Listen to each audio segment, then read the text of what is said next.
नमस्कार, आप सभी लोगों का स्वागत है हमारे खास प्रोग्राम में। प्रिय दर्शकों, आज के इस वीडियो के माध्यम से हम लोग चर्चा करेंगे पाठ संख्या 49 के बारे में। पाठ 1 से लेकर हम लोग 49 तक पहुंच चुके हैं। अगर आपने 49 पाठ तक अध्ययन कर लिया, हम आपसे वादा करते हैं मात्र 50 पाठ और अध्ययन कर लीजिए, आपको लगभग ज्योतिष का ABCD आ जाएगा। फलित उसके बाद आराम से कर सकते हैं और उसके बाद फिर उस पर प्रेडिक्ट जितना भी है अध्याय अभ्यास के पाठ आते रहेंगे और सीखने को तो बहुत कुछ है, सीखते ही रहेंगे। लेकिन मात्र 100 पाठ तक आप अध्ययन कर लीजिए, आपको बहुत कुछ आ जाएगा। तो आज के इस पाठ के माध्यम से हम लोग जानेंगे कि देवालय, जलाशय, मंदिर, अग्नि, वायु आदि के कारक कौन कौन से ग्रह हैं। जैसे जातक मंदिर बनवाता है, देवालय बनवाता है, तालाब बनवाता है, प्याऊ बनवाता है। अग्नि से संबंधित कोई बात होती है, अग्नि से संबंधित लोग कार्य करते हैं। ऐसे बहुत सारे यंत्र हैं जहां पर अग्नि से संबंधित काम होते हैं। तो उसके लिए कौन से ग्रह को देखना होगा।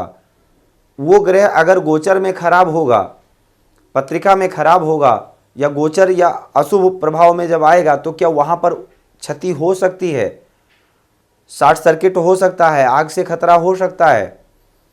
या वो ग्रह पीड़ित है पत्रिका में तो क्या ऐसा काम कर पाएंगे, करना चाहिए या नहीं करना चाहिए। कौन सा ग्रह बलवान है, वो किस चीज़ का कारक है, देवालय का कारक है, धर्म कार्य का कारक है, जलाशय का कारक है, अग्नि का कारक है, वायु का कारक है। किस प्रकार से कार्य करना चाहिए, कौन सा ग्रह बलवान है तो किस कार्य में हमको सफलता मिल जाएगी या किन किन कार्यों को हम कर सकते हैं। किसी व्यक्ति ने पूछा कि गुरुजी हम मंदिर बनवाना चाहते हैं तो क्या ये मंदिर बनवा पाएगा, उसके लिए हमको कौन से ग्रह को देखना है। देवालय, तालाब बनवाना चाहते हैं, तालाब बन पाएगा या नहीं बन पाएगा। प्याऊ बनवाना चाहते हैं, हम दान करना चाहते हैं, हम समाज के लिए कुछ अच्छा करना चाहते हैं, कर पाएंगे कि नहीं कर पाएंगे। इस प्रकार से नाना प्रकार की, अब इसमें और भी बहुत फलित, एक शब्द से आपको अनेकों अर्थ निकालना है।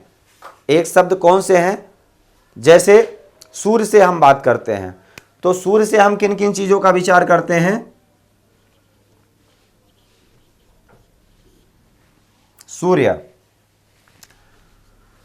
सूर्य देवालय, जैसे कि सूर्य आत्मा के कारक हैं, सूर्य पिता के कारक हैं, सूर्य क्षत्रिय वर्ण है, सूर्य से राजा का विचार करते हैं तो सूर्य नाम के कारक हैं। हम रहें पुत्र के भी कारक माना जाता है एक प्रकार से सूर्य को, क्योंकि सूर्य नाम के कारक हैं। इसको आप व्याख्या में जोड़ सकते हैं।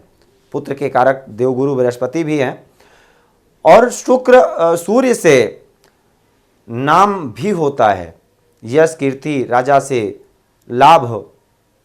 अगर कहीं से भी हमको मान सम्मान प्रतिष्ठा में वृद्धि होती है, आत्मबल हमारा बढ़ता है, गौरवशील बनते हैं तो कहीं ना कहीं सूर्य की वहाँ पर भूमिका जरूर होगी। तो देवालय, देवस्थान या कोई व्यक्ति अगर गया है तो वहाँ पर अगर सूर्य की भूमिका है, सूर्य की राशि में सप्तमेश, ये प्रश्न शास्त्र का प्रश्न है, जाकर के बैठा है तो आप ऐसा भी कह सकते हैं कि ऐसा जातक कहाँ पर होगा, देवालय में होगा। किसी मंदिर तीर्थ स्थान पर जाकर के बैठा है, किसी मंदिर में होगा, किसी तीर्थ स्थान में होगा। कौन सी दिशा में होगा वो आपने जाना है। कौन सी दिशाएं किस दिशा को निरूपित करती हैं, स्वामित्व कौन कौन सी दिशा को, कौन कौन सी राशियों को किस दिशा का स्वामित्व प्राप्त है। तो इस प्रकार से सूर्य से हम देवालय की बात करते हैं। देवालय,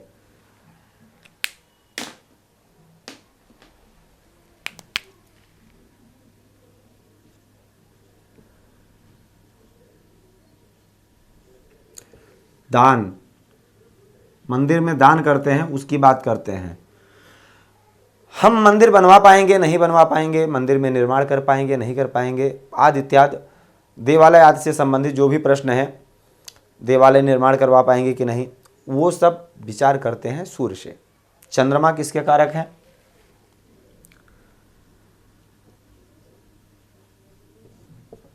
चंद्रमा आपने पढ़ाई है, किसके कारक हैं? संसार में जितने भी जल हैं उसके आधिपत्य चंद्रमा है, उसका आधिपत्य चंद्रमा को प्राप्त है। शुक्र भी जल के कारक हैं, तो चंद्रमा जलाशय के कारक हैं।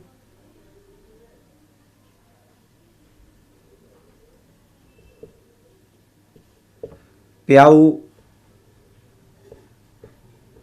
आदित्याद, तालाब, पहले के लोग तालाब बनवाते थे। जल से संबंधित कार्य, अगर कोई व्यापार भी पूछता है क्या हमको जल से संबंधित, समुद्र में, जल में, नदी में, झरने में, तालाब में, आज मतलब जल से संबंधित कोई भी कार्य, कोई भी प्रश्न आता है तो उसके लिए चंद्रमा का विचार करेंगे। और मंगल से, मंगल अग्नि के कारक हैं।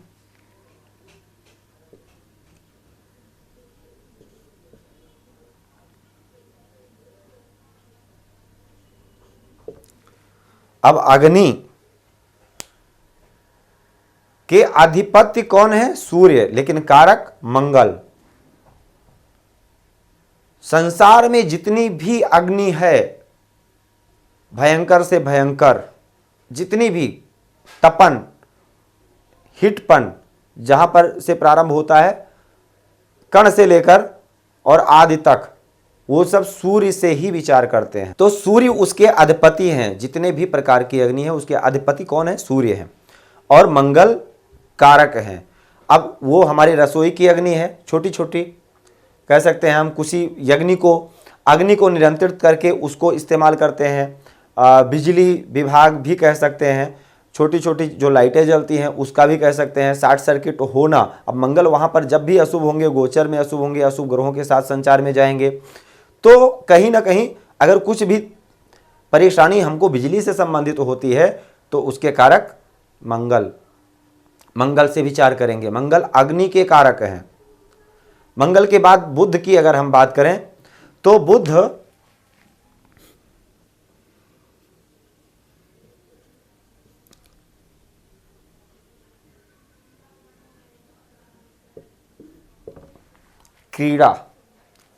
क्रीड़ा का तात्पर्य है, अगर आपने बुद्ध का चिन्ह प्रतीक देखा हो तो एक पुरुष और स्त्री का एक जोड़ा है नृत्य करते हुए।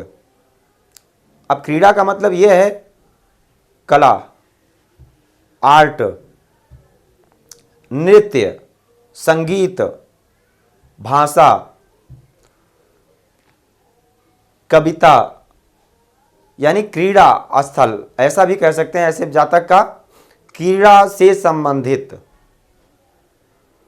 बुद्ध के कारक तत्वों में और भी बहुत सारी चीजें आती हैं। फिलहाल यहां पर निवास की अगर हम बात करें तो इसका निवास क्रीड़ा पर है, नृत्य पर है, संगीत, कला, आर्ट आदि इत्यादि से संबंधित।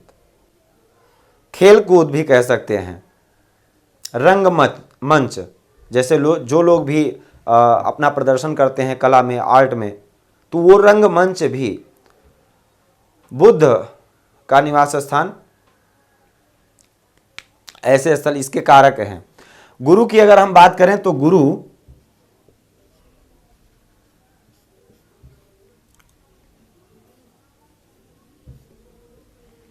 कोष। अब कोष क्या है? कोष का मतलब यह है माल कोष, धन का कोष। बैलेंस कितना है हमारे बैंक में, बैलेंस कितना है, किसी भी चीज को एकत्रित जो हम करते हैं, जैसे धन है, जैसे कुबेर भगवान को धन कोष का मालिक बनाया गया है, ऐसे ही देवगुरु बृहस्पति कोष के स्थान को निरूपित करते हैं, वहां पर इनका निवास है। कारक हैं उसके जितना भी बैंक बैलेंस है या धन कोष है आदि इत्यादि कोष की अगर जब बात होगी तो उसका विचार हम देवगुरु बृहस्पति से करेंगे। धन कितना है, कम है या ज़्यादा है, कोष नहीं, मतलब अधिक धन इकट्ठा नहीं हो पा रहा है, अगर बृहस्पति कमज़ोर होंगे तो निश्चित है धन को एकत्रित करने में दिक्कत होगी, परेशानी होगी। अब गुरु के बाद शुक्र की अगर हम बात करें तो शुक्र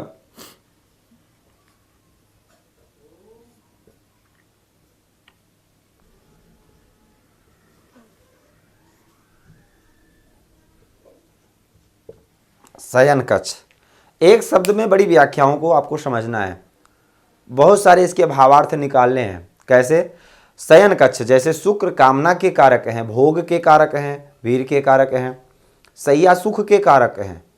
अब शयन कक्ष और शैया सुख, शैया सुख कितना मिल रहा है? जैसे कई लोग हैं, संक्षेप में समझिए कि दाम्पत्य जीवन बहुत अच्छा है, उसके बावजूद भी पति का जॉब या ट्रांसफ़र 500 किलोमीटर दूर पर हो गया, पत्नी का उनसे 500 किलोमीटर दूर पर हो गया, जॉब के कारण नहीं मिल पा रहे हैं, तो वहाँ पर शैया सुख में कमी आती है। अगर शुक्र प्रभावित हैं, पीड़ित हैं,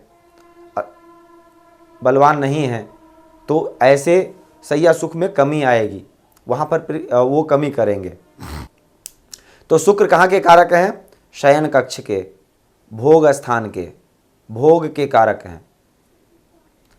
शनि की बात करें अगर, तो शनि देव के लिए कुस्थित स्थान बताया गया है। अब ये क्या है? ये है कि कोई भी पुराना खड़हल, देखिए एक फलित यहाँ पर आप समझ सकते हैं, चौथे भाव से अगर शनि का संबंध बन जाए, चतुर्थे से शनि का संबंध बन जाए, तो ऐसे चौथे भाव से क्या विचार करते हैं? अपना मकान, सुख। व्यक्ति और ग्रह अगर अच्छे हैं, ऐसा कई लोगों की पत्रिका में देखा गया है कि और ग्रह अच्छे हैं जो कि मकान के कारक हैं, जैसे कि मंगल चौथे भाव का स्वामी, बलवान है, अच्छा है, कारक चंद्रमा अच्छे हैं, तो ऐसे जातक के मकान एक के बजाय 2-3 होंगे। लेकिन अगर शनि देव भी अपना योग बना देंगे तो वो ऐसा जातक अपने मकान में रह नहीं पाएगा, रहेगा किसी पुराने मकान में ही, होने के बावजूद भी वो पुराने मकान में ही रहेगा, योग जल्दी बन नहीं पाएगा। बहुत प्रबल योग बनेंगे तब जाकर के वो अपने मकान में जा पाएगा। तो शनि का स्थान कहाँ पर है? पहाड़ों में, पुराने स्थलों पर, पुरानी जो भी चीज़ें हैं, पुराना मकान, खड़हल आदि इत्यादि, पुरानी चीज़ों में, स्टोर रूम आदि इत्यादि। तो शनिदेव कहाँ के स्वामी हैं? कुस्थित स्थान।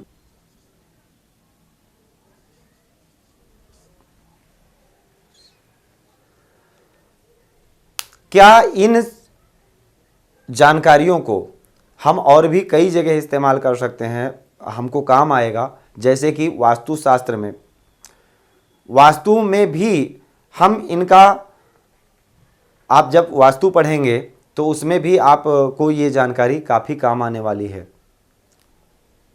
तो हम यही कहेंगे कि पाठ को अध्ययन करें, क्रमबद्ध तरीके से अगर आप अध्ययन करते रहेंगे तो निश्चित है आपके समझ में आएगा। और अगर कोई भी जानकारी आपको लेना है, स्क्रीन पर दिए गए नंबर पर आप संपर्क कर सकते हैं, बात कर सकते हैं। जय सिया राम।